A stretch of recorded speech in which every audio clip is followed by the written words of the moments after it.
galera, um grande abraço pra você que tá ligado aqui nas redes sociais da Voz do Esporte e também do Diário Lance. Sejam todos bem-vindos. Mais um episódio do podcast A Rodada, sempre após a última rodada, do Campeonato Brasileiro e já projetando a próxima da competição nacional, sempre com um grande convidado. E eu já faço convite pra você curtir aí as páginas, as redes sociais do Lance e também da Voz do Esporte. E você já sabe que o podcast A Rodada sempre em nome de Galera Bet, sua melhor aposta. Já no finalzinho do nosso programa, as odds do Galera Bet para a próxima rodada do Campeonato Brasileiro no final de semana, que tem confrontos interessantes, e já a gente traz aqui as odds do Galera Bet para você. Entra no site do Galera Bet, faz um rápido cadastro e se for a primeira aposta você ganha R$50 grátis em bônus. Olha que facilidade para você.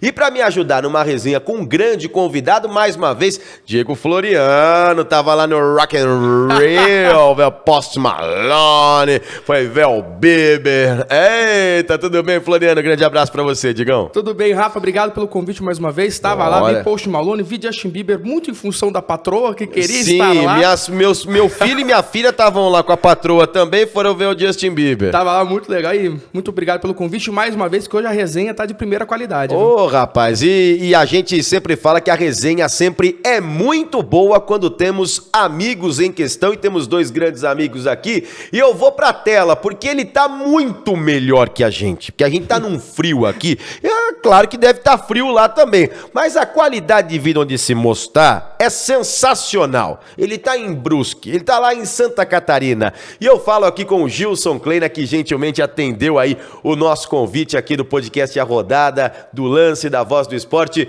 Gilson, prazer receber você aqui, seja bem-vindo. Pô, prazer é todo meu, a você, Rafael, o Diego, ao pessoal do podcast aí da Rodada aí, do Diário Lance. Vamos fazer uma resenha aí muito legal, vamos falar sobre a rodada, vamos falar sobre Brusque. Você frisou muito bem, né? Estou numa região aqui, uma das mais belas de Santa Catarina, né? Brusque é uma cidade de 140 mil habitantes, com uma culinária assim sensacional, uma comunidade, uma cidade apaixonada pelo futebol, a verdade é essa. Me chamou muita atenção por poucos dias que eu estou aqui, mas aqui o pessoal respira o futebol de Brusque. Enfim, né, toda a região aqui tem muitos clubes e a gente está um pouquinho desse paraíso aqui. Legal, e também no clube muito estruturado, que tem ascendido aí a divisões importantes, né? Veio lá da D, da C, e agora já algumas temporadas aí buscando a elite do futebol brasileiro. Então a gente vai bater um papo sobre carreira, sobre Brusque, atual momento do Gilson Kleina, que vai bater um papo com a gente. Se é a primeira vez que você acompanha o podcast A Rodada, a gente faz uma rápida pincelada sobre os jogos desta rodada e depois a gente já manda ver aí na nossa entrevista com o Gilson Kleina. Vamos lá, 25ª rodada do Campeonato Brasileiro, que terminou ontem e que teve início no sábado, com os seguintes resultados na tela para você. Juventude 1, Avaí 1, aliás, dos 10 jogos foram 5 empates, 1-1 Juventude e Avaí, 2-2 RB Bragantino e os reservas do Palmeiras. Aliás, já começa o nosso Abre o Jogo aqui nas redes sociais, a nossa transmissão para Palmeiras e Atlético Paranaense, aqui com o Futebol Lance Voz do Esporte.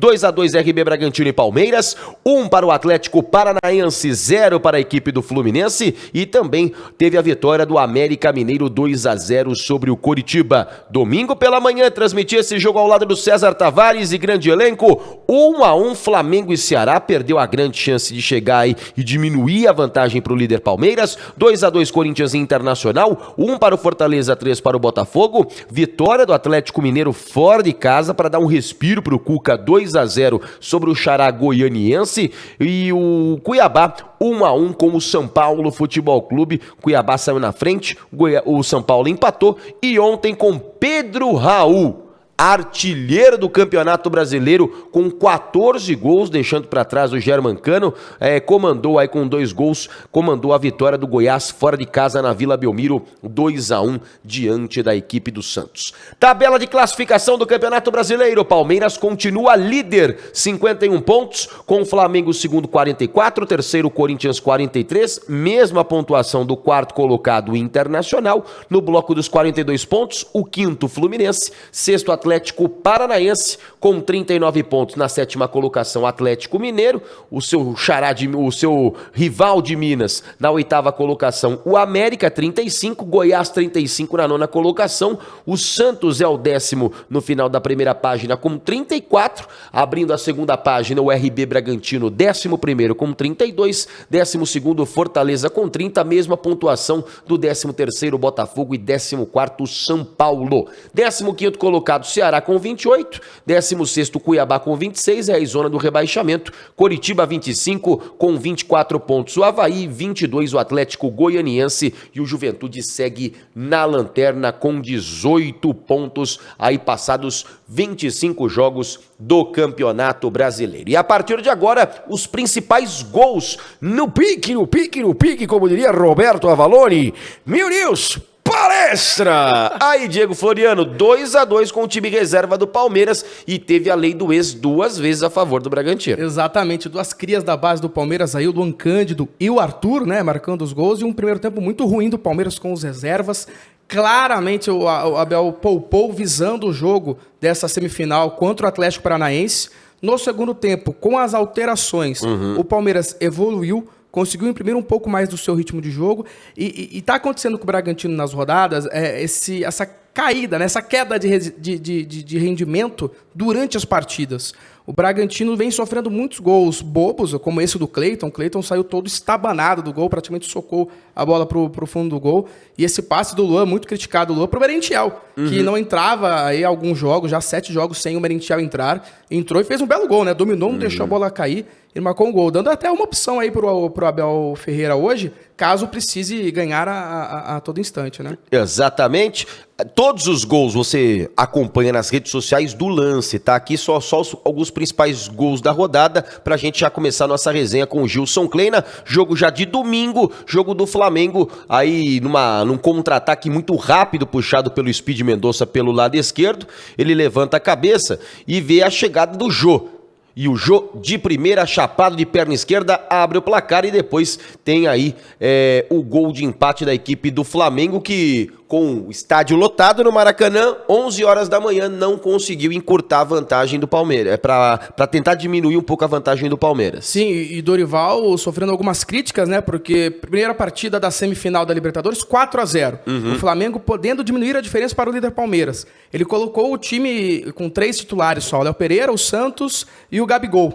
Então ele sofreu algumas críticas. Assim, eu até entendo ele que no futebol tudo pode acontecer, mas eu acho que um 4-0 o Vélez dificilmente reverterá no Maracanã essa vantagem. Então acho que ele perdeu a oportunidade, o Flamengo perdeu a oportunidade de encostar no líder Palmeiras. E agora já Neoquímica Arena, o gol que o Corinthians tomou já logo de cara, com menos de 2 minutos, aí o gol do alemão. E o Corinthians, com 22 minutos do primeiro tempo, chegou à virada com o Fabian Balbuena e também com o gol do Yuri Alberto. E no final, com a pressão gigante do Internacional, Alan Patrick faz um golaço, Diego Floriano. E o alemão que é bom jogador, né? Ele é aquele centroavante, parece que ele é trombador, que ele é pesado, mas ele marca muitos gols e finaliza muito bem. É muito impressionante o poder de finalização do alemão. E mais um jogo com lei do ex, né? Yuri Alberto. Yuri Alberto. Que antes de assinar com o Corinthians também teve proposta do Inter aí, teve todo esse imbróglio na volta dele ao Brasil. E numa falha do Daniel, né? Daniel... Normal! É a torcida que já pega no pé do Daniel há algum tempo, né, nessa falha no chute cruzado do Roger Guedes. Cara, e eu tava atrás do gol, eu tava trabalhando nesse jogo, e aí o chute do Roger Guedes, ele vem mais angulado do que forte. Exato. E é uma defesa, eu não sou goleiro, e só o César que não tá aqui hoje que é goleiro, mas ele é dos piores possíveis. Não seria uma referência também, né? Não seria muita referência. Ele vai matar. Mas teoricamente é uma defesa muito fácil. Porque ela veio devagar, apesar de ser angular, ela veio uma bola devagar, tanto é que ele praticamente agarrou. Alguma coisa aconteceu que ele foi tentar, acho que levantar rápido para recomeçar a partida, né, colocar a bola em jogo novamente, de uma forma um pouco mais rápida e acabou perdendo o controle da bola. E esse golaço do Alan Patrick que... Meu Deus do céu. É muito bom jogador, viu? Algumas lesões o atrapalharam durante a carreira, mas o Alan Patrick é muito bom, muito técnico, finaliza muito bem, isso sempre foi uma das marcas dele na carreira.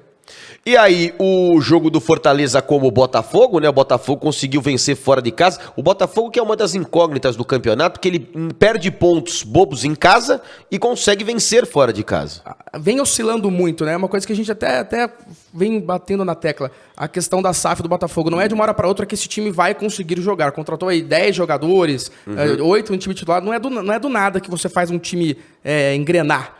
E o Botafogo realmente vem tendo essa oscilação, e para mim foi o resultado mais surpreendente dessa rodada, porque o Fortaleza vinha em ascensão, se recuperou, estava invicto no retorno, e acabou perdendo aí pro Botafogo e continuou um pouquinho próximo da zona do rebaixamento. Gatito sensacional nessa cobrança de pênalti, depois acabou defendendo. Vitória do Botafogo por 3-1 sobre a equipe do Fortaleza, jogando na Arena Castelão, tirando um pouco do ímpeto do melhor time do retorno, né? Do Vojvoda, que é um bom trabalho feito aí. Estava sendo contestado. Inclusive, acabei de voltar da Feira do Futebol, o Marcelo Paes está lá, presidente do Fortaleza, e eu fiz uma rápida entrevista com ele, e ele muito consciente falando que o Fortaleza aprendeu com os erros de jogar a Libertadores no primeiro ano. Porque precisa jogar mais vezes a Libertadores para você pegar o punch. E que a todo momento a tranquilidade reinava ali, que eles sabiam que o Vojvoda ia dar, e o elenco dele muito rodado ia dar a resposta. E foi até uma escolha do Fortaleza, né? Priorizou a Libertadores no começo porque precisava passar, né? Não estava com a situação tranquila na primeira fase. E aí já os lances de São Paulo e Cuiabá, aí o pênalti em cima do André Luiz. O gol do menino maluquinho, o Daverson, primeiro gol dele com a camisa do Cuiabá, o Dourado, bola chapada, bonita, levantou até a rede ali atrás. Eu já fiz jogo de Copa do Mundo aí, rapaz, aí eu suava mais que pano de cuscuz na Copa do Mundo, rapaz, 40 graus, nossa senhora. E o São Paulo também com a atenção dividida, né, Rafa? A questão da Sul-Americana, em que o São Paulo já está atrás no placar geral, né? 3-1 pro Atlético Goianiense, poupou os seus jogadores. Agora, me surpreende novamente os nervos à flor da pele dos jogadores do São Paulo. Sim. O Daverson fez o que quis, o Daverson irritou praticamente o time inteiro do São Paulo. Então tá faltando um pouco dessa tranquilidade, acho que também muito em função da situação atual na tabela do São Paulo. Sim, aí o gol do Luizão, meio que sem querer, de costas, acabou atrapalhando. Sem querer, você foi bonzinho, né? Que ninguém faz gol sem querer mais, né? Ele só faz o gol porque ele atrapalha o goleiro, né? Exato. Eu não sei nem como... Mas muito bom zagueiro, Luizão. Muito bom. Bom, pra gente finalizar aí os gols, tem a questão do Atlético Goianiense e Atlético Mineiro. O Atlético Mineiro faz uma bela jogada do Queno, hein? É muito bom jogo. Contra um do Queno é um dos melhores que tem no futebol brasileiro. É um jogador muito habilidoso, não tem medo de ir pra cima e bate muito bem. Essa característica dele de puxar pra perna direita ali e cortando os zagueiros e bater aberto assim é quase infalível. Ele vai no 1 contra 1 com o zagueiro e aí bate bonito, angulado a bola no canto do goleiro da equipe do Atlético Goianiense e faz 1-0 pro Galo. E agora o segundo gol, uma bola alçada na área, ela viaja lá pro Sacha, vai lá do outro lado e o Hulk... no melhor estilo Hulk dentro da área, ele vai e bate chapado bonito para fazer o segundo gol do Atlético Mineiro, para dar um pouco mais de tranquilidade para o trabalho do Cuca e o trabalho desse time do Galo, que eu ainda acho que vai...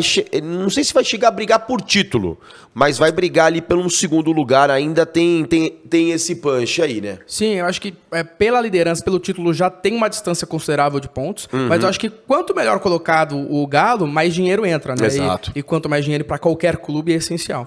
Vamos lá começar agora a nossa resenha efetivamente com o Gilson Klein. Ô Gilson, a gente tava cornetando aqui o pessoal aqui, né? Você vê que a gente cornetou bastante aqui na rodada. Mas antes da gente começar a nossa resenha efetivamente, para você, qual é o grande nome desse Campeonato Brasileiro da Série A? E para você, a decepção? Eu sei que é meio complicado falar porque você está dentro do mundo do futebol, mas observando aí com a sua leitura de jogo, dos seus planos de jogo, assim, quem para você na Série A hoje chama a atenção e qual é a decepção desse ano? Olha, para mim houve uma transformação muito grande no Campeonato Brasileiro, né? Tanto é que ele colocou o time para disputar novamente e está em busca do título por tudo que aconteceu. Para mim, a grande transformação, a grande contratação, para mim, é o Dorival Júnior para o Flamengo. Sim. Vou homenagear um treinador. Boa. E uma agremiação assim que eu não quero falar nome, mas uma equipe assim que não está conseguindo deslanchar. Eu conheço o trabalho do Rogério Ceni, um trabalho muito bom, mas eu acho que o São Paulo não está apresentando assim um futebol da grandeza que é do São Paulo. E eu acho que isso aí é que está, de repente, deixando um pouquinho a frustração de todos. Legal. Gilson, aqui a gente faz na cronologia dos fatos, né? Fala um pouquinho do seu primeiro trabalho como treinador. Você era auxiliar técnico do Abel no Coritiba, é isso? Então, rapaz, meu início no trabalho com futebol... Bom, eu não cheguei a ser jogador de verdade, eu fui genérico, né? Joguei na base do Atlético Paranaense, joguei na base do Pinheiros, daí o Pinheiros fez uma fusão com o Colorado, que hoje é o Paraná Clube. Uhum. E aí eu fui emprestado para algumas agremiações assim pequenas, mas vou te dizer, para mim não era para mim morar embaixo da arquibancada, não tive essa persistência de ter uma alimentação por dia, naquela época tinha muita dificuldade, os clubes. E aí eu aproveitei, voltei para Curitiba e vim estudar. Aí em 90 entrei na Educação Física. Da Educação Física, em 90 eu já fui contratado para trabalhar na Comissão Técnica da base do Curitiba. Uhum. E aí eu fiquei 10 anos no Curitiba. E nesse período eu conheci vários treinadores. E chega em 99, né, depois que nós estávamos 10 anos na fila sem ganhar um título. Curitiba tinha tido 2 rebaixamentos nessa década. Teve um problema sério com a CBF.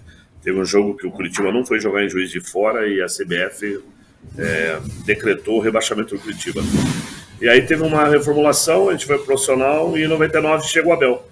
Aí nós fomos campeões juntos. Aí o Abel faz um grande convite para mim, foi um grande convite da minha história, que eu saio do Curitiba e assumo com o Abel Braga o Olympique de Marseille, na França. Uhum. E aí eu fiquei 5 anos trabalhando com o Abel direto. Aí trabalhei com ele na França, trabalhei com o Abel no Curitiba, trabalhei com o Abel no Botafogo do Rio e trabalhei com o Abel no Atlético Mineiro. E aí em 2003, Abel recebe um convite do Atlético Paranaense, o Atlético já começando a formar, né, a sua estrutura, já era com o presidente Mário Celso Petralha, e eu sabia que era um convite assim que o Abel não podia perder, e naquele momento só podia ele trabalhar ele e o Leomir, e ali para minha surpresa, o Anizinho, que era gerente de futebol Atlético Mineiro, me fez um convite para ser treinador do Vila Nova de Nova Lima. E aí eu comecei minha carreira, conversei com o Abel, eu tive o incentivo de muitas pessoas, né? E ali eles já entendiam que eu tinha um pensamento como treinador, meus relatórios eram muito próximos do que eles gostavam, do que eles pensavam, meu jeito de gerir, e aí as coisas começaram. Mas foi rápido, aí eu tive uma passagem, eu saí do Vila Nova, fui para Irati, e aí o falecido professor Lori Sandri estava no Japão, quando ele recebe um convite do Criciúma. Em 2004 a gente veio para o Criciúma, naquela época eram 32 clubes na Série A. E o Criciúma não estava bem, estava na zona de rebaixamento. Chegamos lá e aí começamos um trabalho, e aí o Verde Kawasaki, que era o time que estava o Lori, chamou o Lori novamente, porque o Lori não podia ter vínculo com 2 clubes, e ele tinha um contrato ainda mais longo, né? Teve que retornar. E, para minha surpresa, mais ainda, o Moacir Fernandes, o presidente do Criciúma, pediu para que eu continuasse. E ali começou a minha carreira. Legal. Então, Vila Nova, Irati e Criciúma, para mim, num ano só, foi o que iniciou mesmo, e esses profissionais que eu citei foram os que me deram a oportunidade. Kleina, qual foi o momento em que você percebeu que, esse é o caminho, eu realmente consigo ser um treinador, porque existem profissionais que preferem ser auxiliares, e tem os profissionais que querem realmente assumir esta questão do treinador mesmo, ficar ali à beira do campo e etc. Qual foi o momento que você percebeu que você falou, não, eu posso ser realmente o treinador à frente aqui, vou deixar de ser auxiliar? Olha, Diego, umas coisas assim bem interessantes que aconteceram, né? Em 94 para 95, o Paulo César Carpegiani assumiu o Curitiba. E naquela época não eram comissões assim enormes, né? Então você tinha uma função, mas se acumulava várias situações. Então eu me lembro que eu trabalhava durante a semana e sábado de manhã eu pegava um ônibus para ir para o interior do Paraná, que nós estávamos disputando o Paranaense e era a Copa do Brasil na época. E aí eu trazia ainda um relatório na folha de papel almaço. Acho que você nunca ouviu falar. Papel almaço. Muitos trabalhos na folha de papel almaço. O Diego é mais Nutella, não é não, Rafael? Ah, não, ele é mais novinho, né? Completei 30 sexta-feira. Então, eu já tô indo pros 40 já, aí eu... Então, pro nosso torcedor e nosso telespectador que tá vendo, papel almaço era uma folha assim que tinha frente e verso, então dava 4, eu ia, corradinho, e eu começava a fazer os relatórios. E isso passou, o Carpegiani daí foi para a seleção paraguaia, aí trabalhei com o professor Rubens Minelli, trabalhei com o professor Otacílio Gonçalves, trabalhei com o professor Mauro Fernandes, Márcio Araújo, e aí eu comecei a acumular essa função. E quando o Abel veio, e aí aonde que realmente decretou foi na França, que daí trabalhava o Abel, claro que a gente fazia um papel assim, daí mais mastigado, porque a Olympique de Marseille já dava uma condição, e aí começaram o quê? Nós montávamos a metodologia de trabalho e montávamos a estratégia de jogo. E o Abel começou a me dar essa oportunidade de começar a extrair o que do adversário, ter essa leitura. Aí muitas vezes quando o Abel estava montando, né, a equipe principal, eu já estava desenhando para a equipe como que o posicionamento do adversário ia acontecer. E aí a gente começou a ter esse raciocínio muito rápido, essa ligação muito forte. Tanto é que no Atlético Mineiro despertou isso no Anizinho, que era o gerente. Ele e o Flávio Lopes no momento. E aí eles falaram, pô, Clênio, você tem um perfil para ser treinador, é uma coisa que é importante para o treinador, é claro que você tem que ter conteúdo, é claro que você tem que ter conhecimento, estudar, não tem como você não fazer isso, mas você tem que ter uma gestão. E eles entendiam que aquela gestão é uma gestão importante. A minha gestão é sempre tentar estimular, tirar muita gente da zona de conforto e ao mesmo tempo tentar gerar desempenho para todos, e com muita conversa e com muito diálogo. Então acho que é aí que a gente deu o ponto. Vou te dizer que a gente passou por momentos difíceis, né, porque você não tem aquela experiência. Eu comecei com um treinador, né, me lembro que tinha uma matéria na época, em 2004, que era o treinador mais jovem, com 33 anos na Série A. E hoje a gente vê treinador meio mais jovens iniciando.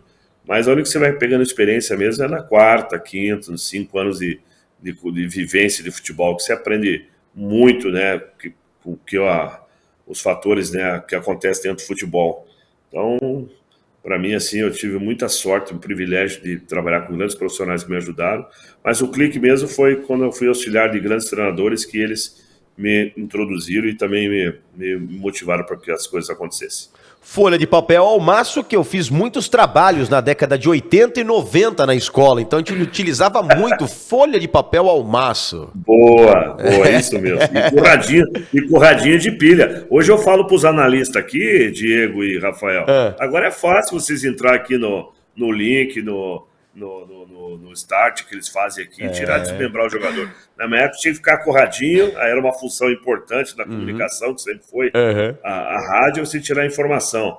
E às vezes o radialista não dava a escalação errada, correta, aí passava o nome errado, eu vinha com o relatório tudo borrado, passava tudo limpo. Tá certo, tá certo. É na raiz mesmo, quando era o futebol raiz. Ô, Gilson Kleina, você falou da sua passagem como auxiliar lá no Olympique de Marseille. Você estava com quantos anos nessa época? Foi em 2000, estava com 32 anos, sou de 1968. 32 anos. 32 anos. E aí você sai de auxiliar por muito tempo no Coritiba, o Abel te leva para o Olympique de Marseille. Fala um pouquinho da adaptação, porque o futebol brasileiro é de uma forma, futebol francês de outra, com planos de jogo diferentes e você muito jovem. O que te ajudou a amadurecer no seu plano de jogo, no seu jeito de treinar times, de ver também gestão, porque você lida com estrelas do futebol, né? Você está lidando ali com grandes nomes do futebol francês e também do exterior. Fala um pouquinho quanto você cresceu como pessoa e como profissional no Olympique de Marseille. Bien sûr, mon ami. Ixi! que isso? Eita, danado, hein? Ó. Vê? Pra mim é Então, de saúde. como a gente eu tive uma afinidade com o Abel, então, claro, né? Tive a oportunidade de falar um pouco o inglês e desenvolver o francês lá, né? Então, o Abel me deu essa oportunidade. Hoje eu tenho condições de ter um diálogo em francês. Que legal. O Abel jogou no Paris Saint-Germain, então o Abel já falava francês e aí vocês sabem que dentro da França eles preferem que você tente falar o francês mesmo que erre do que você começar só a falar o inglês. Então, naquele momento, a gente fez uma comparação. O Abel estava no Vasco da Gama e o Abel ele sempre se consolidou por grandes trabalhos, inclusive o último título do Vasco naquele momento. O Abel sempre trabalhou um sistema de 3 zagueiros.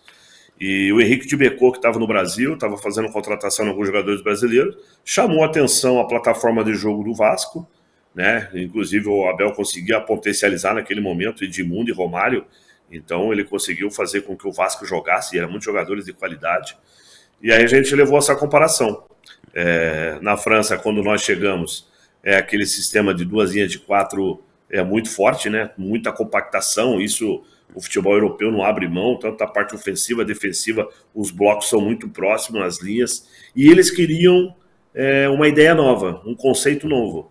Então, claro, chegando lá, o Abel falou que nós íamos trabalhar com o sistema de 3 zagueiros, e aí nós começamos a potencializar. Então, como o Abel trabalhava a primeira linha, eu conseguia trabalhar a segunda linha, que era o avanço dos laterais. Eles não conseguiam entender que quando eles roubavam a bola, eles tinham uma outra função. E quando eles perdiam a bola, voltava para a primeira função. Lá ele é sempre uma linha de 4 para marcar. Esporadicamente, se acontecesse, passava o lateral, mas senão não, era linha de 4 mesmo, só ficando. Então a gente começou a estimular, e a segunda linha aproximar do meia para aproximar dos atacantes. A gente teve um tempo, né, praticamente a pré-temporada foi 45 dias, e aí o Abel foi muito inteligente, porque ao mesmo tempo que nós estávamos criando uma nova forma de jogo, nós mantínhamos a plataforma de 2 linhas de 4. Mas eu acho que foi o grande pulo foi quando vieram as contratações, né? Então, nós recém tinha perdido a Copa do Mundo em 98 para a França. Verdade. Então a França já tinha vindo, já estava com um sistema que eles estavam querendo colocar. E aí a gente foi estudar, né? Eu me lembro que um dos auxiliares, Christophe Gaultier, que hoje é o treinador do Paris Saint-Germain. Ele era um dos que estava estudando a seleção francesa e é o jeito que eles jogavam. E naquela seleção, depois todo mundo virou uma realidade. E, claro, a França não só fez 3-0, como ela se adonou naquele campo, naquele jogo, né? Ela fez um super jogo. E o Brasil, infelizmente, perdeu. Mas o que foi bem bacana para mim, assim, que me chamou muita atenção, é chegar no centro de comando Henrique, que eles chamam lá, que é o centramento deles. Encontrar o Fabien Barthez, encontrei o Laurent Blanc, que estava saindo, que estava indo jogar fora, os jogadores que eram do Olympique de Marseille. O Ravanelli, que era um atacante italiano que estava indo embora, chegou o Patrick Blandot, nós contratamos o Jorge Weah, que foi o melhor jogador da África, que foi o melhor jogador do Milan. Nós levamos 3 brasileiros, o Adriano, do Atlético Paranaense, que tinha feito um grande campeonato, tinha recém sido campeão brasileiro, foi o Marcelinho Paraíba, levamos o Bruno Gotti da seleção italiana, e o Abel também estava contratando o Fernandão, o falecido Fernandão, que foi um atleta assim, um nível assim espetacular. Os brasileiros lá sempre são bem aceitos, os franceses adoram o jogador brasileiro, e aí nós começamos esse processo, e as coisas encaixaram no começo. Depois nós tivemos dificuldade, porque não é fácil você mudar um conceito de jogo, mas o Abel intitulou, o Abel deu várias situações, inclusive a gente sabe que várias equipes depois começaram a trabalhar do sistema que o Abel colocou de 3 zagueiros, e isso foi muito legal. O primeiro ano nós não conseguimos atingir as competições europeias, lá que tem que ser entre os 4 da França, nós só conseguimos a da UEFA, mas já foi um avanço, porque quando nós tínhamos chego, o Olympique de Marseille estava sendo penalizado. Teve um problema de corrupção lá com o Bernard Tapie, que foi o presidente, e o Orlan Courbis, que foi o treinador. Então tinha caído divisão, então estava sendo um processo. Mas, cara, foi muito legal você ter contato com os jogadores europeus. Naquela época a gente não tinha tanto, né, conhecimento assim. A gente sabia que era uma equipe muito forte, mas é de um currículo assim que hoje está perpetuado e a gente tem amizade até hoje. A gente conversa com os profissionais que trabalharam comigo lá. Olympique de Marseille do estádio Velodrome, onde o Brasil jogou a semifinal com a Holanda, né? Aliás, sabe por que Velodrome? Que as maiores provas de ciclismo de velocidade é feito lá. Nossa. Por isso, estádio Velodrome. Sensacional. Que é muito bonito, diga-se de Bonito, passagem. e onde o Brasil ganhou nos pênaltis da Holanda na fase semifinal e depois foi para a decisão com a França. Glênio, eu quero agora avançar um pouco no tempo, pegar o avião de Marseille e cair direto ali em Viracopos, aterrissar em Viracopos, Campinas. Você tem algumas passagens pela Ponte Preta. Eu vou emendar 2 perguntas em uma. A sua primeira passagem pela Ponte, você fez um trabalho em que subiu para a Série A e, consequentemente, veio um convite do Fluminense para ter um trabalho ali de 3, 4 meses. Então, são 2 em uma. A sua passagem pela Ponte Preta, se essa foi a mais marcante e a que te deu uma maior oportunidade no cenário nacional, e o que aconteceu para não dar certo com o Fluminense nesse contrato de 3, 4 meses? Então, ali minha carreira já estava começando a decolar. Nós fizemos um grande trabalho no Duque de Caxias e no Boa Vista, né? Que Boa Vista era no Carioca e no Brasileiro virava Duque de Caxias pela vaga. E ali a Ponte Preta me chamou, foi para mim o grande convite como treinador, né? Em 2010, eu assumo a Ponte Preta para fazer toda uma estrutura, toda uma renovação, toda uma contratação. Em 2011, nós já obtivemos o acesso, né? A Ponte foi muito bem, colocamos a Ponte Preta novamente na elite futebol brasileiro. Nesse desenvolvimento do trabalho, eu tive o maior convite na minha vida até então, que foi que o Fluminense queria a minha contratação, e eu vou te explicar por quê. Quando eu fui falar com o presidente Sérgio Carnielli, eu falei para ele, Sérgio, eu estou muito feliz aqui, mas eu não posso dizer o que está acontecendo na minha carreira, e trouxe, né, o convite mostrando, né, o que estava acontecendo. O Sérgio ficou assim, para ele ficou muito surpreso, né, por ter sido alguma coisa tão rápida, mas o Sérgio falou assim, Kleina, eu sei como é que é o futebol, se eu falar uma coisa para você, não, eu acredito no projeto e vamos até o fim. Daí você pode falar para mim, mas se você perder 2, 3, eu vou te mandar embora. Não vou te mandar embora, mas eu quero deixar você bem à vontade. E aí eu falei para ele, eu também estou me sentindo muito bem aqui, eu acho que nós vamos atingir o objetivo que é o acesso. O Fluminense era para um trabalho de 3 meses, se não me engano, quem assumir era o próprio Abel. Eu me lembro quando estou na CBF, na licença lá, quem me contou a história foi o Anderson, que o Anderson Moreira falou assim, eu virei treinador, Kleina, quando você disse não ao Fluminense. E daí eu era o interino, eu que assumi o cargo. Então eu liguei para o Fluminense, agradeci, falei que ia continuar o projeto, claro que naquele momento, né, uma grandeza no Fluminense, não quer entender como é que um treinador vai ficar na Ponte Preta e não vai seguir no Fluminense. E eu falei que eu tinha um projeto, eu queria ter um início, meio e fim. E foi o que aconteceu. De 2010, nós subimos o time, depois nós fomos semifinalista em 2012, colocamos o time na Copa do Brasil, começou, né, o Campeonato Brasileiro da Série A, e que em setembro, como meu contrato acabava em novembro, que daí eu tive o grande convite também de treinar o Palmeiras, daí nesse segundo momento aí eu agradeci a Ponte Preta, foi até uma saída assim um pouquinho conturbada, porque a torcida não aceitou, mas eu achava que naquele momento, já quase 2 anos de trabalho, era necessário fazer essa mudança, essa transição, até porque estava engatilhado, nós éramos o 6º campeonato, éramos o 6º no Campeonato Série A de 2012. Então assim, tem 3 passagens na Ponte para mim que foi muito marcante. O acesso de 2011 para 2012, em 2017, que a gente foi finalista do Campeonato Paulista e nós eliminamos assim o Santos, que para mim naquele momento era o grande time, o Palmeiras, e nós fomos perder o Campeonato Paulista para o Corinthians. Primeiro jogo no Moisés do Canelli, tomamos 3-0. Era uma equipe que o Carille entendeu. O Carille jogou meio que espelhado a Ponte Preta, um pouco mais reativa. Eu tinha um ataque muito forte, que quem atacava nós praticamente perdia o jogo, porque eu tinha, na época, Luca, Potker e Cleison. Eram 3 ataques assim, nós não jogávamos com um atacante fixo, eram 3 atacantes de mobilidade, e isso fazia muita diferença. E aí o Corinthians esperou a gente e nós perdemos um jogo assim, que para mim ali, eu tenho esse sentimento até hoje, não vou dizer que, cara, às vezes eu vou dormir, lembro dessa final, pensei que esse momento nós ia quebrar, né, aquela hegemonia de não ter título, e a Ponte Preta, eu falei, agora chegou o momento.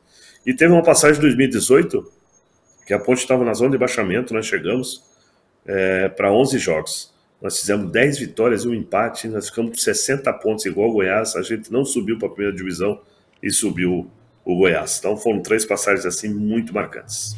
Estamos falando com Gilson Kleina, atualmente técnico do Brusque, aí na Série B do Campeonato Brasileiro. Uma resenha muito bacana, mas eu tenho que lembrar que Galera Bet tá sempre com a gente aqui. É o nome que traz aqui o patrocínio, que traz também um apoio aqui para o nosso podcast. Você entra lá no site do Galera Bet, você faz um rápido cadastro e na sua primeira aposta você ganha R$50 grátis em bônus. Galera Bet, sempre a sua melhor aposta, você já sabe, no site do Galera Bet, já as odds da próxima rodada do Campeonato Brasileiro. Kleina vai pro Palmeiras. Aí chega no momento complicado do Palmeiras, porque é ano que o time conquista a Copa do Brasil, mas ao mesmo tempo cai para a Série B do Campeonato Brasileiro, e o Kleina é mantido. Fala um pouquinho desse momento conturbado que você chega no Palmeiras. É um ano que começa vitorioso, mas que termina de um jeito que o torcedor não esperava. Fala um pouquinho desses primeiros momentos de Palmeiras quando você chegou, Kleina. Olha, aí foi um turbilhão, né? Aí eu me lembro que eu fui apresentado em Itu. O Filipão tinha acabado de sair e futuramente ele foi convocado para ser o treinador da seleção brasileira. Quando o César Sampaio me ligou, ele falou: Kleina, nós temos um desafio muito difícil, que era onde eu tinha que fazer 11 jogos, eu tinha que ganhar 8.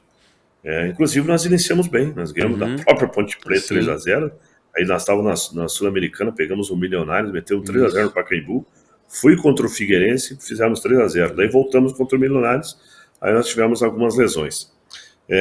Mas assim, a maior dificuldade desse desafio não era fazer os jogos. Peguei um vestiário assim, totalmente rachado, um vestiário com 44 jogadores, e a gente sabe que a vaidade por si só do jogador, ela é grande, e você imagina no Palmeiras e alguns jogadores que não tinham condições, não estavam sendo utilizados, e jogadores de nome. E claro, quando você chega, quem é Gilson Kleina, perto de Luiz Felipe Scolari. E aí começou o quê? Então a gente começou um trabalho, infelizmente daí os resultados começaram empate, derrota, até nesse ano o Fluminense foi campeão, nós jogando lá em Presidente Prudente. Sim. E aí nós temos a queda, ela concretizou no jogo que nós jogamos em Volta Redonda contra o Flamengo, e nós tínhamos ainda uma chance se a Portuguesa ganhasse o jogo, e a Portuguesa perdeu aquele jogo à noite. Eu me lembro que a gente veio parecia que eu estava na faixa de Gaza, nunca vi tanta polícia na minha vida transportando nós para o CT do Palmeiras. Ali eu sei que foi muito difícil para a torcida. Ali nós tivemos várias situações, foi um momento assim difícil para todo mundo. E eu também ia passar por uma transição de presidente. O presidente, o senhor Arnaldo Tironi, estava se desligando, ia ter as eleições, e eu passei por um processo de entrevista com os 3 candidatos, né? E quando eles vieram conversar comigo, eu sempre fui muito franco, com muita lisura, tinha mostrado já o planejamento de 2012, que eu acho que é aí que causou muita surpresa, porque eu me organizei para tudo isso, consegui colocar, e aí quando deu a eleição que ganhou o Paulo Nobre, o presidente Paulo Nobre, o ano já tinha iniciado as competições, porém nós não podíamos fazer contratações, porque nenhum presidente permitia contratar somente depois do aval deles. Então foi um ano muito difícil, um começo para mim, que eu poderia ali ter rompido o meu trabalho com o Palmeiras. E eu me lembro que eu inicio o trabalho de 2012 com 17 jogadores, sendo a maioria da base. Né? Tinha feito uma contratação só, que foi o Fernando Praz. Fernando Praz, eu tinha tentado contratar mais um jogador do Vasco, mas esse optou para ir para o Corinthians, né? E o Fernando veio e depois virou ídolo, foi muito legal. Eu me lembro que a minha frente, quando nós estreamos no Paulista, na Libertadores, era Patrick Vieira, Caio Mancha e Vinícius. Verdade. Todos os meninos da base. E ali começou um trabalho, e aí a gente começou a fazer destaques, né? Tive uma conversa muito franca com o Valdívia, que o Valdívia era o craque do time, vamos dizer assim, com uma personalidade muito forte. E aí nós no começo batemos de frente, tive uma conversa muito franca com o Valdívia também, mas ele entendeu depois, comprou a ideia. Eu me lembro que quando o presidente Paulo Nobre assumiu, ele falou que não tinha condições de fazer um time naquele momento. E o Brunoro e o Omar Feitosa, que era o gerente e o diretor de futebol, me procuraram para uma reunião, e aí nós tivemos que ter um mercado alternativo e ser criativo. E a maior criativa é que quando nós entendemos que o Barcos também não estava querendo ficar para a Série B, era uma moeda de troca. Então o Cruzeiro na época quis, e o Grêmio, o Luxemburgo, optou por ter o Barcos. Nós tínhamos 5 nomes para trazer do Grêmio. Então nós trouxemos o Léo Gago, o Wilson, o zagueiro, Leandro, atacante. Trouxemos o Leandro, o menino que depois se destacou, foi até para a seleção brasileira, mesmo disputando a Série B. Rondinelli. Veio o Rondinelli, e o quinto era para ser o Moreno, centroavante. Aí eu me lembro que o pai do Moreno até deu uma declaração infeliz, dizendo que o Moreno não jogava a Série B. Depois que foi ver que era o Palmeiras, né, que independente onde o Palmeiras estiver, é um gigante do futebol mundial, né. E ali a gente começou um processo. Eu acho que esse ano foi um dos anos mais vencedores da minha carreira, porque além de nós revelarmos jogadores do Palmeiras, que foi o caso do Luiz Felipe, exemplo, o caso do Vitor, lateral esquerdo, colocamos o Henrique na Copa do Mundo, colocamos o Valdívia na Copa do Mundo, porque o Sampaoli começou a auxiliar do Sampaoli, começou a seguir os treinamentos nossos, e viu que o Valdívia não só estava treinando, como estava jogando. Aquele ano nós perdemos para o Ituano o título do Campeonato Paulista, fomos campeões da Série B, nos classificamos em primeiro, mesmo com a molecada na nossa chave da Libertadores, e eu me lembro que no mata-mata nós pegamos o Tijuana, e foi um 0-0 lá em Tijuana, uma logística difícil, praticamente num deserto, lá na grama sintética. Gramado sintético. Até hoje tiraram um pênalti nosso que foi em cima do Wesley. E no Pacaembu, que acho que nós tínhamos toda a diferença. Eu me lembro que o Riasco fez um gol lá que aquilo ali desanimou para ter feito o mata-mata com o Atlético Mineiro. E depois nós fomos campeões. Daí no outro ano o Paulo Nobre quis continuar, fizemos toda a renovação, aí fizemos o calendário do Palmeiras, que era a Série A, a Copa do Brasil, Libertadores, voltou o Palmeiras para a elite, mas daí como é que posso dizer? Aí já começaram a mudar as intenções. Eles já tinham contratado o Gareca, né? E veio o argentino no meu lugar. Naquele momento, eles falavam que não tinha dinheiro para contratar na minha gestão. Mas isso é uma coisa que eu fiquei muito chateado, porque uma semana depois entrou 24, 25 milhões, que vieram 4 argentinos que o Gareca trouxe. Mas isso é passado. Sou muito respeitado pela torcida do Palmeiras, tenho um carinho muito grande. E foi um grande trabalho, foi um grande feito, assim, que isso também está no meu currículo. E é bom destacar que o Kleina conseguiu um time grande em uma época que treinadores são demitidos, mais de 100 jogos pelo Palmeiras. O Kleina tem 106 jogos pelo Palmeiras com um aproveitamento de quase 60%. É bom também destacar isso aí. Se você for ver, né, Diego, ele passou por rebaixamento. Qual técnico num time grande consegue se manter no cargo rebaixado? Ele leva o time para títulos, conduz a volta, faz a estruturação e o Gareca pega o time pronto. E também teve, acho que tomou um 6-1 do Mirassol também, que foi talvez um dos momentos mais complicados aí do Kleina na época no Palmeiras. Verdade. E esse jogo, Diego, nós fomos sem jogador. Eu me lembro que o Maurício Ramos passou mal no vestiário, foi só com o Fernando Praz, nós não tinha quase elenco, estava levando os meninos para ir para o banco, e ali que foi um divisor. Ali foi, claro, muito difícil tomar 6 do Mirassol. O Mirassol é um time muito bom naquela época. Bom, até hoje, né? Sim. E a gente consegue daí transformar, daí começa a chegar os reforços. Eu me lembro que de madrugada, né, ficava em casa no meu computador para fazer as contratações, porque eu tinha que entrar no mercado alternativo. E eu me lembro quando eu fui ver o elenco do Benfica, tinha o Allan Kardec. O Allan Kardec estava correndo separado no Benfica. E aí eu liguei pro Jorge Jesus, que era o treinador do Benfica. Daí ele falou assim, não, não me conhecia. Ele falou, até libero o Allan Kardec, desde que você leve esse Felipe Menezes. Ele falou assim. Aí eu falei, não, tudo bem, vamos trazer o Felipe Menezes. Daí eu, não, mas ninguém conhece o Felipe Menezes. Eu falei, não é o Felipe Menezes, tem que trazer o Allan Kardec, esse é um grande jogador. E foi o que virou, né? Aí conseguimos trazer os meninos do Cruzeiro, que me ajudou muito, Marcelo Oliveira, Vitorino, Iguren e o próprio Charles. E aí também trouxemos, né, jogadores quando nós disputamos a Libertadores, veio o Mendieta, que naquele momento me ajudou, né? Era convocado para a seleção paraguaia, mas não sustentou, né? Pela grandeza da camisa do Palmeiras, aqui ele teve dificuldade, mas conseguimos montar o time. Aí no outro ano, sim, aí no outro ano a gente começou a formar uma equipe muito forte. E aí, infelizmente, Fernando Praz fratura o cotovelo. Vocês vão saber daquela novela que é o Allan Kardec e o Palmeiras, com o Paulo Nobre. Não renova, não renova, renova, não renova. Nós estreamos contra o Criciúma, ganhamos o jogo.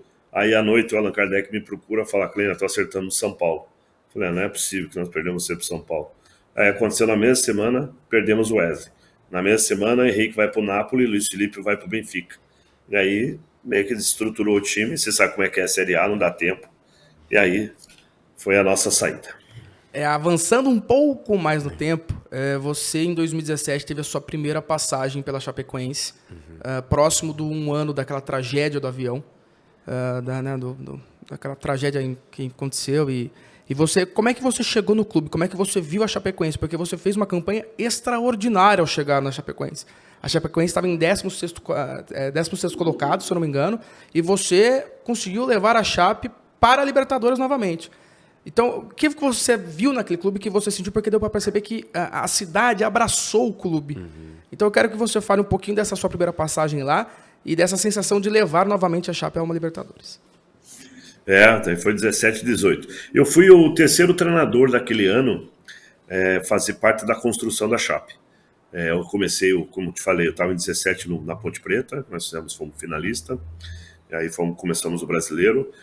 Confesso para você que no primeiro momento não aceitei a minha ida para a Chapecoense, aquele ano não queria mais trabalhar, mas assim, tem algumas coisas que mexeram comigo. Primeiro, muita gente que estava no avião foram meus jogadores. A comissão técnica do Caio Júnior é da minha cidade, de Curitiba, então eu conhecia muita gente. Então depois que a pessoa me ligou, né, um profissional me ligou, eu fiquei pensando, é um jeito de eu ter um pouquinho de parcela para ajudar esse clube, né, que está tão sofrido, estão passando um momento difícil. Quando eu cheguei lá e vi que tudo, né, eu via só pela televisão, daqui a pouco você começa a ver ao vivo, daqui a pouco você começa a falar com pessoas que era, meu irmão estava lá, meu tio, meu pai estava lá, meu pessoal da cidade, e aí você se mobiliza de uma forma. A minha estreia foi com o Atlético Mineiro, o Rui Costa me liga e me contrata e fala para eu ir direto para Minas Gerais, que era Atlético Mineiro e Chapecoense. E a minha apresentação foi no hotel, onde eu fui conhecer os jogadores. Nós tivemos uma conversa muito bacana, muito franca. A equipe ela teve uma arrancada muito forte, que nós ganhamos o jogo de 3-2 lá, e nós não tivemos nenhuma derrota. E a gente, aliás, né, meus trabalhos até são pautados, né, muito em reação, né, pegar equipes lá de baixo e a gente reagir. E foi o que aconteceu com a Chape também. Estava na zona de baixamento, tínhamos 11 jogos, desses 11 jogos nós fizemos o maior número de vitórias, e o último jogo ficou entre nós e Curitiba. Se nós ganhássemos, iam para a Libertadores, e se o Curitiba ganha, se escapa da zona de baixamento. Era o Marcelo Oliveira do Curitiba. E o jogo lá em Chapecó. Foi um jogo eletrizante, faltando 5, 10 minutos, foi uma trocação, acabou o meio campo, porque cada um queria seu objetivo. E no último lance, tudo de Melo, né, faz um passe para o Apodi devolve, e nós ganhamos o jogo e coloca... 1 minuto antes, nós estávamos no grupo do Libertadores. Aí o Vitória, o Flamengo faz um gol no Vitória, e aí nós vamos para a pré-Libertadores. E aí para o ano seguinte, né, nós fizemos um time muito forte, fizemos um planejamento muito legal. Só que no sorteio da Libertadores nós pegamos o Nacional do Uruguai. E aí você sabe que nós praticamente estreando, né, numa Libertadores, mais uma vez, né, aquele ano a Chape que tinha disputado, e pegamos uma equipe muito canchada, muito experiente. O segundo jogo decisivo foi lá, foi 1-0, Mas nós fizemos uma equipe muito forte. A Chape também na mídia, né? E aí teve um calendário assim que teve como reformular, teve como reorganizar. Fiquei também quase um ano e 8 meses lá na Chapecoense. E foi um trabalho assim muito legal, cara. Um trabalho assim que tenho muito carinho pela Chape também, por tudo que eles passaram e tudo que a gente pôde vivenciar. Eu gosto, quando eu falo dessas entrevistas, sempre salientar que tudo começou com o Wagner Mancini. Então não foi fácil montar também, os clubes no Brasil todos ajudaram. Teve uma transição ali rapidamente com o Vinícius Eutrópio, e aí teve uma sequência, um término comigo, mas daí com mais longevidade. Mas foi um dos trabalhos também assim marcantes da minha carreira. E uma curiosidade que eu tenho, porque nessa temporada, né, de 2022, você voltou para a Chapecoense, você treinou a Chapecoense. O que tem de diferente do time que você deixou para essa Chape de hoje? É um time que ainda busca um recomeço? Que é um time que ainda busca, não tem um punch financeiro? Como é que tá a situação da Chape atualmente? Olha, Rafael, quando nós saímos de lá, foi um jogo contra o Sport que nós empatamos em 1-1 lá em Recife. Mas daí já tinha um pouco um processo de desgaste e tal. Eu não tive problema com a Chape financeiramente, nós tínhamos a melhor logística. Todos os jogadores que praticamente nós pedimos, o seu Plínio, nosso presidente, conseguiu trazer. Nós conseguimos disputar 4 campeonatos naquele ano. E naquele ano ainda a Chape era convidada a jogar no Barcelona, jogar na Inglaterra, jogar na Itália, por causa da tragédia, né? Então eles faziam essas homenagens, mas também tinham uma troca financeira sobre isso aí. Quando o Ney Maidana me liga, ele era um dos dirigentes naquela época. E eu sempre acreditei num projeto de um clube e sempre acreditei nas pessoas também. Mas dessa maneira tem 2 situações que está passando pela Chape. A Chape, ela teve um problema de gestão financeira, que aí de 18 para 22 as coisas foram para uma outra linha, aí não posso precisar e nem afirmar, mas só que virou uma outra realidade. E quando ela vira uma outra realidade, que ela não tem essa condição financeira, ela mudou a mentalidade, né? Então hoje a Chapecoense, ela está numa recuperação judicial, então a mentalidade dela trazia jogadores, né, do patamar, do sarrafo do meio para cima.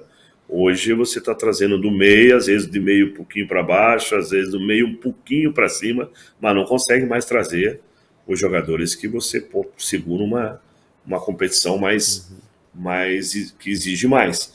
Então a Chapecoense está passando por esses processos.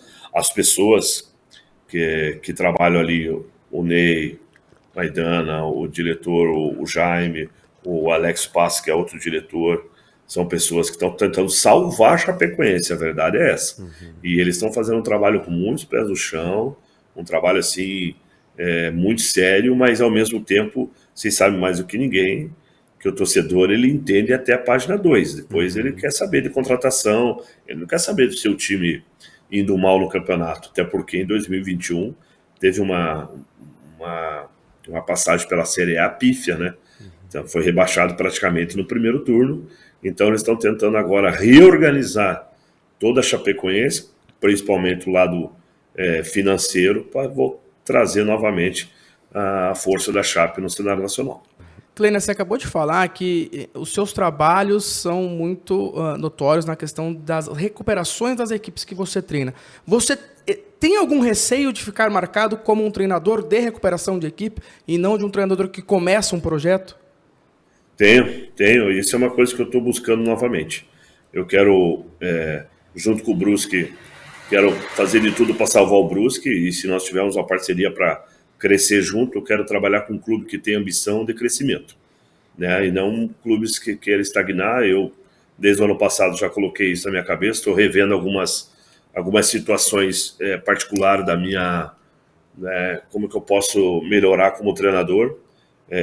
Até fiz, né, todas as licenças. O ano passado que eu tirei a Pro, a gente teve uns debates muito bacanas dentro da CBF. Eu quero ter esse crescimento. E uma delas, assim, por exemplo, é entender essa geração que vem, né? Então, às vezes, a gente, um pouquinho da geração que eu fui lapidado, né? Que era um pouquinho muito mais disciplina, de cobrança, mas querendo o resultado. E hoje, às vezes, né? Eu vejo atleta que tem problema com não, tem um problema de ser cobrado. Às vezes a vaidade fala um pouquinho mais do que o resultado. Para mim me incomoda muito o resultado de vitória e de derrota é a mesma coisa. E não é, pô, a gente no futebol não é. E a gente lida com a paixão. Então, me preocupo sim, eu estou tentando tirar esse rótulo, porque eu quero trabalhar, ter início, meio e fim, como começou minha carreira. Se você pega até 2014, eu tinha trabalhado em 6, 8 equipes. Depois, comecei a trabalhar cada ano eu trabalhava 1, 2 equipes por ano. Não quero isso, quero um trabalho de médio a longo prazo de novo. Mas para que isso aconteça, eu sei que eu tenho que conviver com os resultados. Se bem que essa cultura também tinha que mudar um pouco. Eu vi que na apresentação de vocês aí, vocês citaram o nome do Vojvoda.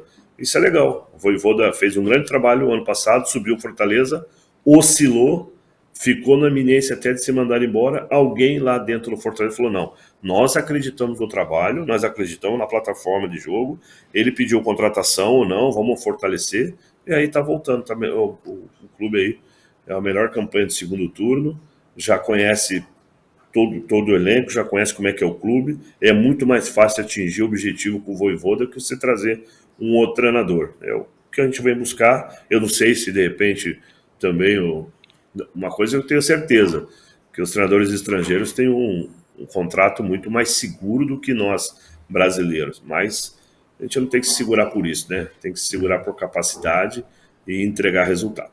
Bom, você estava se encaminhando para um outro lado fora do futebol que eu nem vou citar, mas você atendeu o pedido do Brusque. O que te fez mudar de ideia? O que te fez olhar no Brusque, que a gente vê com muito carinho, né? Um time muito simpático. Eu tive aí em 2017, quando o Brusque endureceu o jogo para o Corinthians, Copa do Brasil. Tive aí no estádio, no Augusto Bauer. Muito legal o estádio, né? E a felicidade do morador que gosta do futebol. Então, tem um carinho muito grande pelo Brusque. Mas o que o projeto te fez mudar de ideia? Não, assim, ó, eu tô achando interessante porque todos nós precisamos nos preocupar com o esporte em si no Brasil. Então foram chamadas algumas referências para começar a discutir sobre isso. Eu acho legal porque não é só o futebol que passa problema, todos os outros esportes têm os problemas. Então é importante a gente ter uma legislação, é importante também a gente saber e entender de que maneira que é aplicado e aonde que é distribuído essas situações para você ter uma situação de um atleta, de um jogador, de um dirigente, de um clube, mas também de um profissional, né? Não é, eu falo aqui com um treinador, mas um profissional de educação física, eu não sei se vocês têm filhos ou não, mas de repente o filho de vocês, quem dá aula de educação física, não tem, quem dá aula da matéria de educação física, não é um profissional, é um qualquer um e isso é muito perigoso, enfim. E eu nunca larguei o futebol. Eu sempre estou com futebol, sempre atuante, sempre estudando. E o que me chama no Brusque é o seguinte, eu já passei por esses processos de alguns clubes que me chamaram nesse momento. E você falou uma coisa muito importante. O Brusque é um dos clubes mais promissores que tem hoje dentro dessa Série B. Porque além de eles tentando fazer de tudo a manutenção, eles têm projeto de arena, eles têm projeto de clube de formação, eles estão com um projeto de fazer um grande centro de treinamento. O presidente aqui, o presidente Danilo, junto com o André e junto com o Carlos, eles estão tentando fazer uma situação não que só envolva a cidade de Brusque, mas a região, que tem várias cidades menores que gostam de futebol, e umas cidades grandes aqui que infelizmente não tem praça, mas não está tendo futebol, é Blumenau. Então eles querem atingir todo esse centro para fazer valer e ter uma equipe forte no cenário nacional. Então, se vocês, amanhã depois, vocês verem o Brusque numa Série A, não vai ser surpresa pela organização que esses dirigentes, os profissionais que aqui cabem. Então, quando eles me passaram, mas é lógico que tudo isso depende de uma manutenção, depende do nosso trabalho, mas quando você vê pessoas que têm essa ambição, que tem essas pessoas que querem crescer, eu acho que isso que é o maior desafio para mim, que me mobilizou, que me motivou a vir aqui. Espero poder entregar isso no final do ano, o Brusque, né, na segunda divisão, que é de grande valia, para que o ano que vem a gente possa dar um salto maior. Nós vamos para a reta final com o nosso papo muito legal com o Gilson Kleina, técnico agora da equipe do Brusque na Série B do Campeonato Brasileiro. Mas antes, galera, bet as odds da próxima rodada do Campeonato Brasileiro para você. Como diria a Roberta Valor, no pique, meu Deus! Vamos lá, ó... Tem amanhã Atlético Mineiro e RB Bragantino, né, às 17 horas, né, o jogo dessa rodada para abrir, e tá pagando um pouco mais para a vitória do RB Bragantino, 5,50. No sábado, Ceará e Santos, 16h30, pagando um pouco mais para a vitória do Peixe, 3,50. Interessante também o investimento ali de 3,26 de lucro, caso de empate. Internacional e Cuiabá, 16h30, para a vitória do Dourado, pagando aí 7,20 para uma vitória do Cuiabá. Fluminense e Fortaleza, também um pouquinho mais para a vitória do Fortaleza, 5,10, né? Lembrando que as odds são dinâmicas, podem mudar a qualquer momento. Palmeiras e Juventude, o jogo dos embalos de sábado à noite, né? Às 9 horas, pagando 19 cravado para a vitória do Juventude, hein? E 7,30 para o empate, né? Vai que... Então, vamos lá. O domingo, 11 horas da manhã. O César tá fazendo a escala. Vira esse approach pra lá, César. 11 horas da manhã? Não, você já me colocou nesse último jogo. Vira esse approach da escala pra lá. Avaí e Atlético Paranaense. Bem equilibradas as odds, pagando um pouco mais pro empate, 3,16. Botafogo e América Mineiro também, 11 horas da manhã. 2 jogos às 11. Tem aí pra vitória do Coelhão Malvadão, 3,76. Aí o majestoso São Paulo e Corinthians Morumbi, 4 da tarde, transmissão do Futebol Lance e Voz do Esporte, para a vitória do Corinthians, 3,67, e também interessante por empate, 3,17.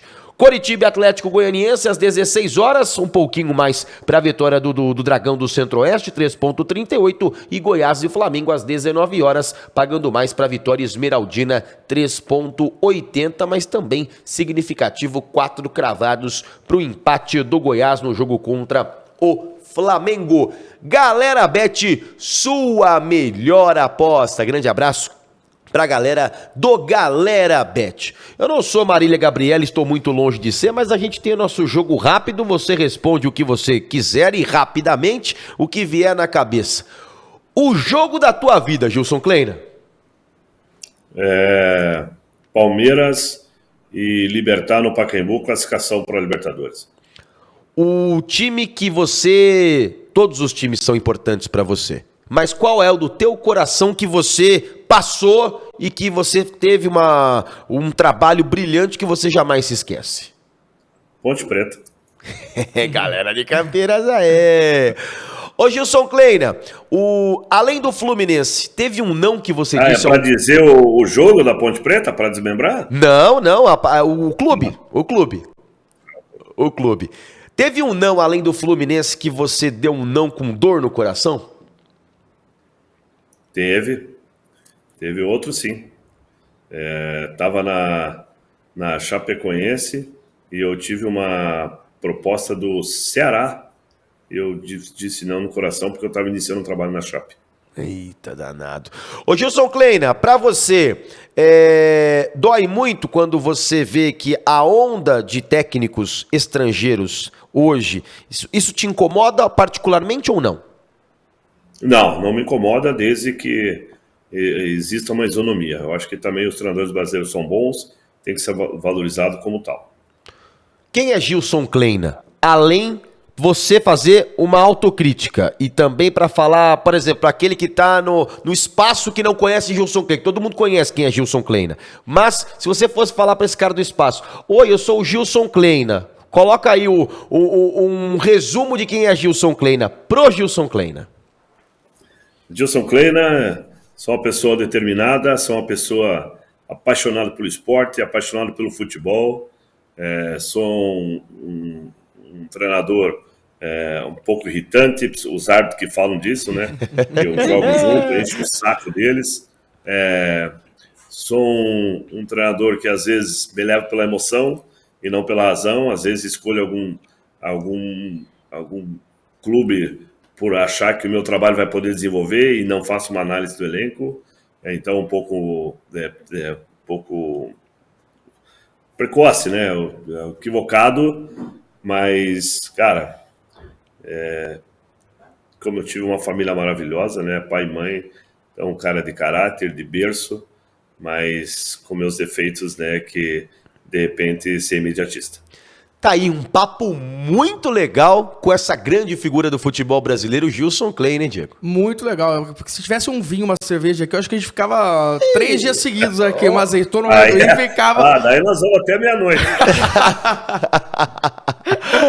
Ó, eu sei que você não tá com uma caneca aí, mas a gente tá com uma caneca e a gente vai brindar por esse. A gente sempre faz isso, né? A gente sempre brinda aí com um grande papo, com o grande Gilson Kleina. Gilson, muito obrigado mesmo. Quando você vier a São Paulo, por favor, aí, vou marcar pra gente bater um papo aqui pessoalmente, pra gente fazer um segundo episódio, pra gente falar mais coisa do futebol, porque é muito importante trocarmos ideia com quem respira o futebol e quem respeita a modalidade. Porque tem muita gente que trabalha no futebol e não respeita a modalidade. E quando a gente vê um profissional que efetivamente trabalha pró-esporte, a gente tem que ouvir e dar o microfone para ele falar. E a gente tem que parar também com essa questão de eles contra nós. Exato. Imprensa contra treinador. E um cara muito transparente, viu? Sim, muito sim. transparente.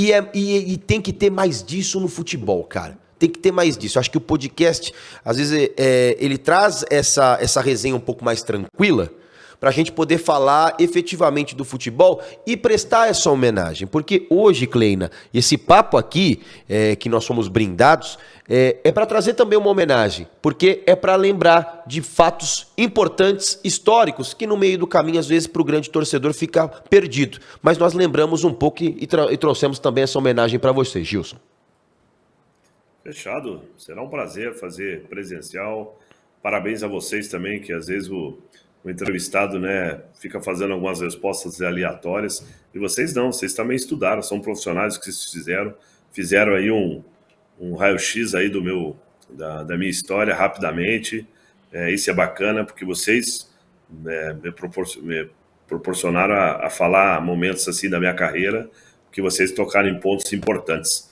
Então, fico muito feliz, espero que o torcedor tenha gostado e a gente vai acompanhar sempre vocês. Tá fechado. A hora que estiver em São Paulo, nós vamos estar junto e o pessoal sabe aí, o torcedor sabe que eu gosto de um vinho. Nós vamos tomar um vinho. Opa, então vamos lá, isso aí. Aí pode ser um Cabernet Sauvignon com uma massinha, né? Pode ser. Rapaz. O que o Kleina trouxer, Aí, a gente vai como diria o francês, como um vou voler. Nem sei o que significa, mas depois ele explica. Mas é isso. Mas, como tu quiser, porque lá eles usam a segunda pessoa do singular. Que legal. Ó, e aliás, nossa grande equipe aqui, que tá agora no nosso Twitter, inclusive o Guto Monteablas, que é o nosso produtor, falou que ele está igual o vinho, está um galã aí, o grande Gilson Klein, o galã, o clone do Ulisses Costa.